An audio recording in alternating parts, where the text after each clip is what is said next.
윤석열 전 총장이 사퇴하면서 든 명분은 중대범죄수사청 설치, 그러니까 검찰의 수사권을 다 없애고 기소권만 남겨두는 것에 반대한다는 거였습니다.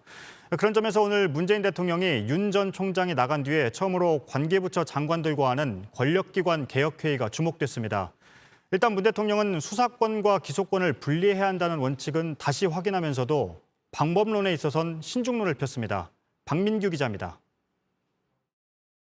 검찰은 우리 사회 정의 실현의 중추입니다.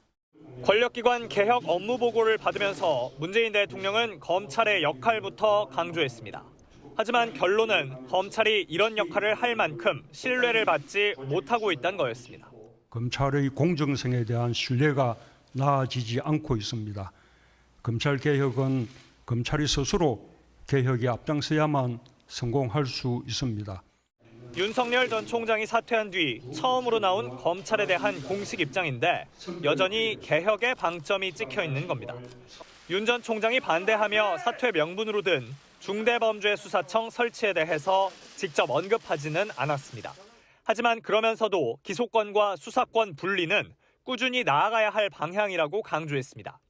수사권과 기소권이 완전히 분리되려면 검찰의 마지막으로 남은 6대 범죄 수사도 중대범죄수사청을 만들어 넘겨줘야 합니다. 다만 이 과정에 대해서는 신중론을 다시 한번 강조했습니다. 입법의 과정에서 검찰 구성원들을 포함한 다양한 의견 수렴이 있어야 할 것입니다. 절차에 따라 질서 있게, 그리고 또 이미 이루어진 개혁의 안착까지 고려해가면서 이런 신중론을 두고 한때 청와대와 여당이 엇박자를 내기도 했습니다. 문 대통령이 속도 조절을 당부한 게 아니라면서 여당이 당내 강경파 주장대로 바로 중수청 설치 법안을 발의하려고 한 겁니다. 하지만 윤 전 총장의 공개 반대와 보궐선거 임박으로 법안 발의는 미뤄지는 분위기입니다. 수사기소 분리 방안과 관련하여 국민이 공감하는 다양한 방안을 검토하겠습니다.